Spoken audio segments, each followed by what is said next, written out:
This is Scott Spears, and today we're joined by a legend in the world of exotic dance and burlesque.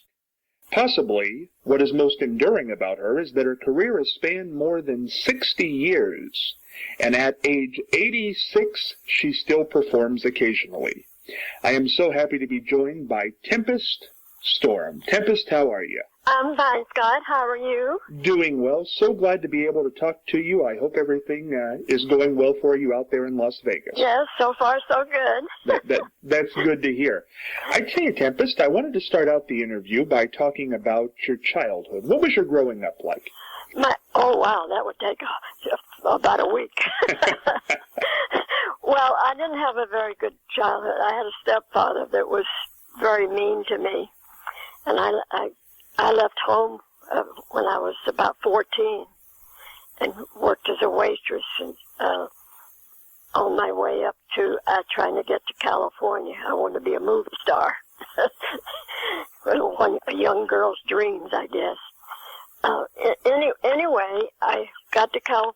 I worked in Macon, Georgia as a waitress, and then I worked in California. When I got to California, I worked as a car hop at a Simon's Drive-In. And from there, I met someone that knew Lillian Hunt at the Follies Theater in Los Angeles. They were getting rid of all the professional girls and hiring all young girls. And through this person, I met Lillian Hunt. And she hired me to work in the chorus line. But I guess I'm ahead of myself. You want to know more about my childhood. But as I said, my stepfather was very mean, and about five guys pulled me into a car off the street when I was downtown shopping. It was in the daytime, and they took me up in the hills and raped me one by one. And then my stepfather, I woke up one night and he was on top of me. And then his brother, and I said to myself, there's got to be a better life. So I left home, and I worked my way out to California, and I got a job with Lillian Hunt, and she hired me. And I got a little publicity with Dean Martin and Jerry Lewis at a function, and then I was on my way. And she sent me up to the El Rey Theater as a headliner. This was in the 50s. And from there on, I got a lot of publicity. I worked all back in the East. And I worked a small nightclub here in Vegas, 1951, called the Embassy. And it was a nice little club in North Las Vegas. And I saw this city grow up. I think there was only about 3 hotels, 2 hotels when I did that job out of this Embassy. And from there, I went on the road with the burlesque different theaters. We had a circuit they called Brian and Ingalls Circuit, and it was 1 week here and 1 week there in different cities. So I got what I was, like I said, I was trying to get away from my family. There must be a better life. So that's about my family. Tempest, I'm not very close with them. Where was your mother in that childhood? She was there, but she was mean to me. One time, she sent me up to a neighbor's house to get something, and I had a little a girlfriend, a schoolmate that I was friends with, the only one. And I stayed a little bit longer than I was supposed to. And I came back home, and my mother had a stick, and she beat me on my arms and my back with this horrible stick. So she wasn't too kind to me either. An abusive mother, being raped so young, having a terrible stepfather, what impact do you think that had on your life? Well, I think it had a lot of impact, because I had sense enough there must be a way out of this. So that's why I worked in these different places trying to get away from it. And I said to myself, there has to be a better life. And that's what I found with, finally getting to California. and working my way there. And there were many times I didn't have food, but I said, I'll be damned if I go back home. I'm going to make it. So when I got the job at the Follies Theater, I said, well, I'm not going to be a splash in the pan. I'm going to be a star, or I'm getting out of the business and doing something else. But I worked at it, rehearsed, took ballet lessons, and got up early in the morning to get dressed, made up, to do photo shoots for magazines, newspapers, and thank God I made it. With I always said, don't stop thinking about tomorrow. That was Clinton's inaugural song. And I've had that in my mind from the time, there must be another way. So that is my motto to this day. Don't stop thinking about tomorrow, because things can be better. Tempest, I used a title to introduce you in the beginning that I don't think a lot of people know now, and that's the word burlesque. What does burlesque mean to you? Well, number one, I thought, well, if I'm going into this business, I want to be a class act. And that's what I strived for. And since I can't even talk today. And what it means to me, is I believe, and I'm sure that I made a great impression on the burlesque field, because I had production numbers, fabulous costumes, and different places that I worked. They always, put my bill sets for me, production numbers, and what burlesque means to me, it gave me a livelihood. Number one. But I said, well, I'm going to be a class act, and I strive for that day after day, day after day. And nowadays, I think the young girls, I'm a great inspiration to them. And I'm very, very happy that they think of me that way. Absolutely. And I've gained great respect in this business. Never, never drank, never did drugs, never smoked. So, and I was around all the show people that did that. Big actors and actresses. Tempest, when people say, because I've also seen you referred to as a stripper, but I know we've also got exotic dancer and we have burlesque. What's the difference? What's the difference in burlesque and stripping? Stripper? Yeah. Well, I think that's hard. I think they both actually mean the same, but I think it's the way you conduct yourself when you get into burlesque, and with the costumes and production numbers, and do a class act. More show to it. Pardon? More show to it. What more? Is there more show to it, is what I'm asking. Oh, I'm sorry. Yeah. Yes, there is more show to it. That's when burlesque was in his heyday. Right. Yeah. Now, Tempest, tell me about the first time you got up to do this act, where you took some clothing off in front of people. What was that like? I think most people would be very intimidated. Well, I was always sort of bashful type of girl. And Lillian Hunt, she gave me a 5-minute number to do. And she said, no matter what happens on stage, just keep going. So when the curtain opened, they had a machine backstage, so I made my own costume, which was a purple 2-piece satin gown with a lot of sequins on it, and all trimming and everything, trying to make the costume classy. And so the first time the minute the curtain opened and I walk out, the skirt to the costume fell off. And she said, no matter what happens, keep going. So I threw the costume into the wings at her, and she caught it, and I just kept going and did the number. And believe me, when the people started applauding, I was really embarrassed. And when I had to take off the top, I was embarrassed.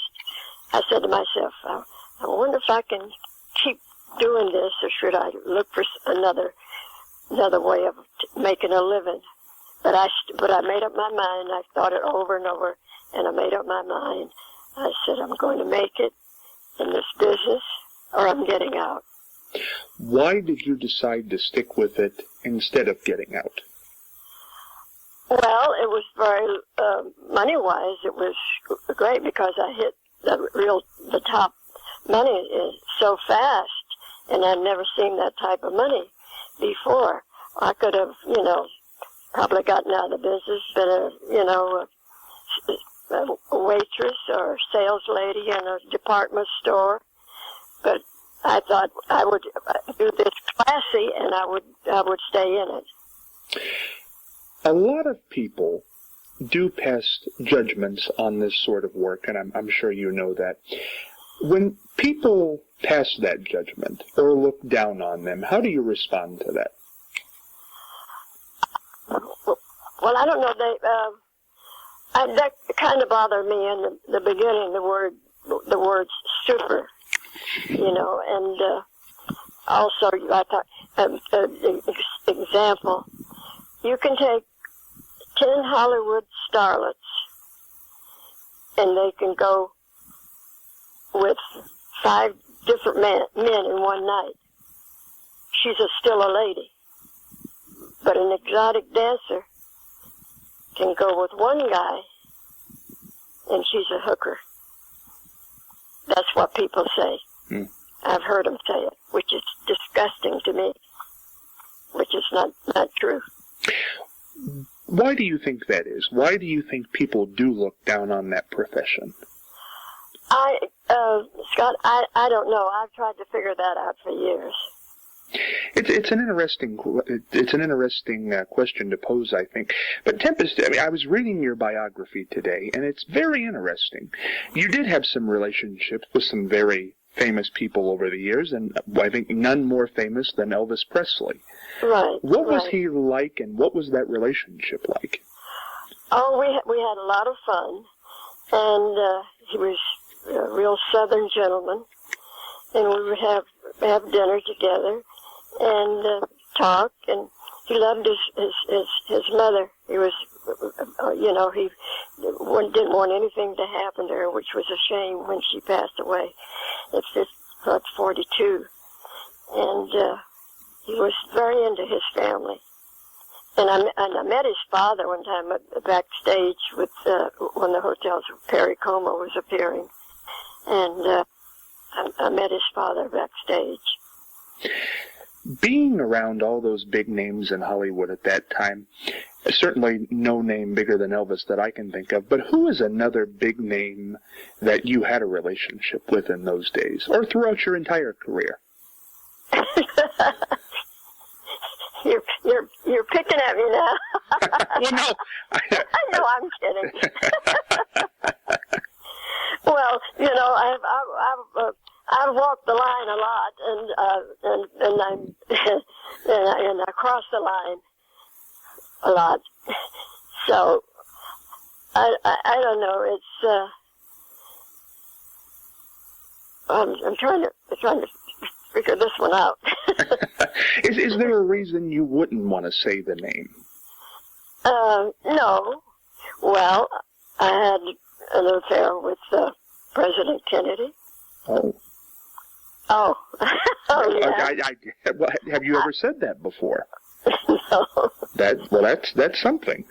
Yeah, we had our wonderful moments. And actually, I met him when he was a senator at first, and I was appearing at a nightclub in Washington, D.C., which had legit stars, and they brought me in. And I met him through his entourage, and that's how I happened to have. And then I stayed at the Mayflower, which was a big hotel every time I played Washington. And that's where some of the politicians went. And we would have dinner there, very, very quiet, very, nothing publicity-wise.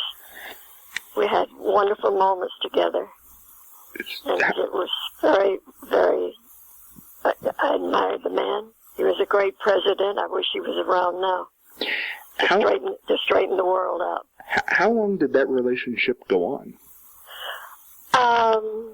Maybe a couple of years, off and on, when I would play Washington. So was he president at the time? Yes, near the end, yeah, when I was still seeing him when he became president. You know, Tempest, it's interesting. I want to put it this way. For people who might hear that, because you just said you'd never said it before, and they say... Oh, I've said it. Yeah, I've said it before. Well, they say that couldn't have happened. What would be your answer to that? For people who say, he didn't do that. Well, I would just have to tell them. It's true that I met the president when he was senator. That's all I can tell you. As a matter of fact, I was on a TV show in Detroit, and I had never talked to anybody that I had met the president.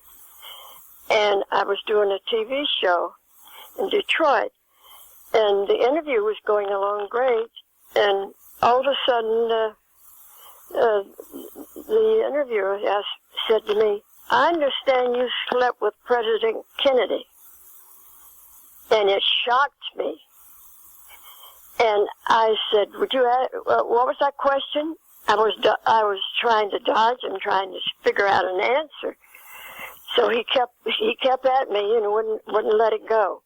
And so finally he said, "Well, what did you talk about in the bedroom?"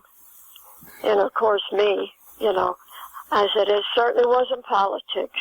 So I put my foot in it after trying to dodge it. I was trying to be a lady.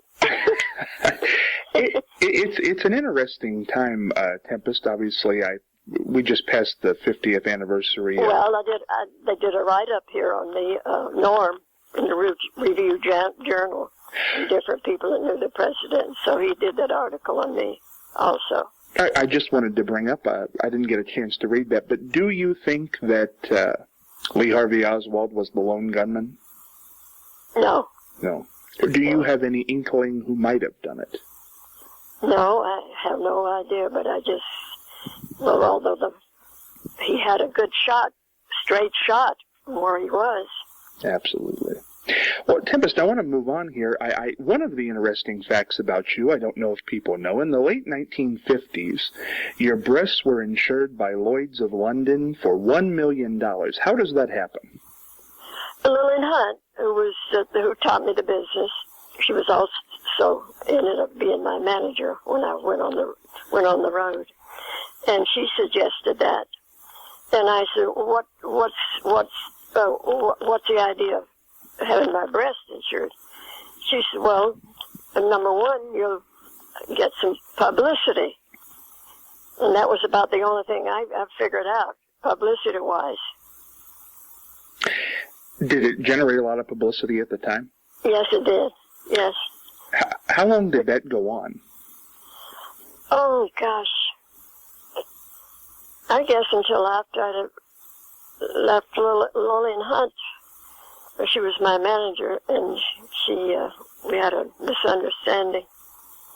And so it was a few years I was at the El Rey Theater in Oakland. That's where I had it done. And I guess maybe 5 years it went on. Tempest, a lot of this is kind of risky territory, but have you ever been at any point during your career being with married men, which you said you have done, being on stage, taking clothes off in front of men? Have you ever been ashamed at any point? No, I have never. I've never been ashamed because I really had a lot of fans. Like when I first started, lot of couples used to come to burlesque, and their wives liked to see burlesque, see the costumes and what the girls looked like. I experienced all that, and then when the hardcore stuff came in, all the women disappeared and only men. But women used to. I remember when I first started, a lot of them, Burt Lancaster and his wife used to come down to see the show, and Edward G. Robinson and his wife, a lot of the movie stars. But that was their idea. This is a kind of risque night out. We're going to see the burlesque show. At age 86, if there was never an ashamed point, do you ever wish you would have done something different? No, I regret. I regret not getting the education that I wanted, and that I didn't finish high school. Would you ever go back? Would I ever go back? As I say, it's never too late. Why not?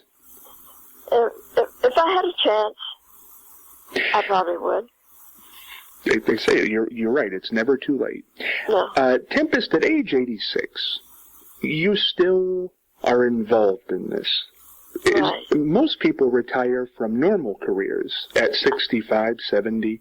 Certainly, most people don't go to 86. Why are you still involved? I can't identify with my age. I cannot identify it because the average, even this average 65-year-old out there, they are all wrinkled and can't walk good. But I cannot identify with this age because I don't think I talk like an 86-year-old. Like I'm not sure. So, and I just cannot, and I don't feel it. I don't feel 86.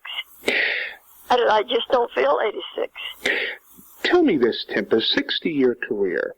When you were doing this in your 30s, what is different about it in your 30s than in your 80s? Something's got to be different.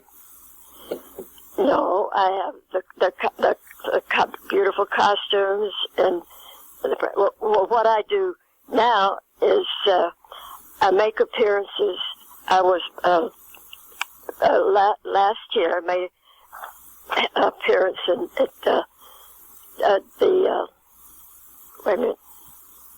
Portland, Oregon, at the theater there, Burlesque Festival. In Davenport, Iowa, they did a festival. In Toronto, Canada, and New York, these are festivals, and they hire me as the headliner. But what I do now is wear the risque gowns. I dress very sexy, and I talk to the guys. The minute I hit the stage, they go crazy. And I talk to the audience and ask questions. And they ask questions, and then after the show, I go out and autograph photos and meet my fans. And some of the young girls, they said, "You're a great inspiration to us." And sometimes a couple of girls came up and they said, "Oh my gosh, it's so glad to meet you." And one girl started tears just coming down her face. She was so excited. And so I'm really thankful that I am an inspiration to these young girls who are trying to keep burlesque going. When you go out on the stage now, Tempest, and you're talking to the audience and you wear the very nice gowns, do the clothes still come off like they used to? No. No. I wear like a see-through stuff, like yards and yards of material over sequin gowns, and I take them off, and they're very happy. I like 4 years ago, I was doing a show here at the Plaza, and I fell and I broke my hip, and so I haven't really done basically a strip since then because I have such a fear. And I haven't gotten over it. of going on stage and dancing again. But I did it once. I did that song, Don't Stop Thinking About Tomorrow, and the audience loved that song, and they go crazy, and but I did it. Yeah, well, and certainly you're free to do what you like, and I think that's the great thing. Right. But back then, at 82, 4 years ago, and even in your 70s and 60s, when, and forgive me here, but when people are in their 20s and 30s, and even some into their 40s, the body is different, just physically, than it is at 50, 60, 70, 80. Did you ever worry about it becoming more novelty than about sexuality, or has it always been about sexuality? It's always been about sexuality. Did you ever feel as you got older that it was more of a novelty? No, I just felt it's always been the same. I didn't feel like it was a novelty. I do want to let the listening audience know that Tempest does have a documentary that's in the process of being finished. You have written a biography that you'd like to get published. A clothing line, all kinds of great things going on. Yeah. You still do personal reality show. Reality show. And 2 years ago, I did a recording in Nashville with Jack White, the White Stripes. And they did a photo shoot on me, and I did a recording. It's good to give the young girls some pointers. Yeah, it's very interesting. And so anybody who wants to know these things can find you on the internet, can get a hold of you. That's great. Right. Tempest, I don't think I've ever asked this question in an interview before, but it just came to me after the conversation we've had. Because I think people, maybe this goes back to our earlier question about why do people look down on stripping or burlesque. Maybe it's because they think you go home with somebody every night. In the course of your career, how many men do you think you've been with intimately? Oh, my God. I could count them on one hand. Really? Yes. So less than 5? Yeah. But in the course of your life, I mean, we've mentioned two, President Kennedy and Elvis Presley. Over the course, would you say it's more than an average person or just a normal life? Being with them? Being with men and different men. It's a normal life. Normal life. Yeah. No more than an average person. No more than an average person. At what keeps the flame still alive in your 80s? Because basically, I still think I'm in my 30s. And nothing wrong with that. No, I think young. I just cannot identify with that. And the way I dressed, my hair, the red head, and I feel like, that's in the beginning. Maybe I'm starting all over. Do you ever foresee a day when you would want to just go into private life? No. No. I don't think. Well, and nothing wrong with that. Tempest, you've had such an interesting life, been with interesting people, a pioneer in your field. 100 years from now, when people look back at your name, how would you like them to remember you? I would like for them to remember me as a class and sexy act and beautiful performer. And I do want to let people know again, Tempest Storm looking for a publisher for her autobiography, which would be very good and a very interesting read, I'm sure. Documentary in the process of being done. Reality. I'd like to get a reality show also. And if you had a reality show, what is interesting about your life opposed to somebody else's? The fact that I've been in this business as long as I have and always been respected. At this point, Tempest, is there any part of it that's financial at this age? Well, everybody loves money. Yeah, you're right, and money never hurts. I'm just saying, when we started out, you said one of the reasons you didn't leave was because it paid well. At this age, are you continuing to work because of the money, because of the things? No, I enjoy the work, but of course the money's important. Right. Because it's tough. You have to go fly to these places, and you have to figure out the costumes and everything. It's not easy. Let me try it from this angle. If somebody came tomorrow, Tempest, and said, "I'll give you $1 million for the rights to your book," would you stop performing? Yes, if that were to happen. So there is some part of it that is financial. Not basically. Right. But who would turn down $1 million? No, I don't. Who would turn down $1 million? You're right.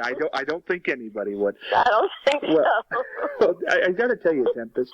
Scott, you're great. I have to tell you, this has been a lot of fun because it's an interesting topic to discuss. You don't get a chance to discuss it very often, but it's this is great, and it's fascinating. And I can't. I want to wish you the best. I hope I would love to read your book, and I hope it is out soon and see the documentary. And I hope that the reality series does happen because I think it'd be interesting. Well, I will say I'm sure we have not heard the last of Tempest Storm, and I hope your life is as good as it has been. Well, I'll tell you one thing: the man upstairs doesn't want me. And the devil gave up on me a long time ago, so I have no place to go. I have to stay here. you know, Tempest, that's fascinating. It's a good way to end. Don't Stop thinking about tomorrow. That's why I've stayed in this business. I never stop thinking about tomorrow. Do you have any? What do you believe happens when you do pass away? Do you have a religious belief? Yeah, I do. I said, well, on my tombstone, I want I had it written down. I can't think now. Two songs I want at my funeral. Are you lonesome tonight? Don't stop thinking about. Are you lonesome tonight? What's the other? And I did it my way. There you go. Yeah. Tempest. That's why I've stayed in the business. So I did it my way. I didn't listen to anybody. I did, I worked my brains out, the costumes. I worked with the costumers is always what I wanted. And they didn't override me. They tried to a lot of times. I said, this is the way it is. Well, my final question is, Tempest, to those girls out there, or guys at this age, who want to do this, what's the best bit of advice you can give to them? The best advice I can give to concentrate on the way you look, your costumes, production numbers, makeup, make it beautiful and sexy and classy. Tempest, this has been a wonderful conversation. I hope you come back in the future, and I wish you the best. Oh, thank you so much, Scott. It was great talking with you. Tempest Storm, thank you so much. Bye-bye. Bye-bye.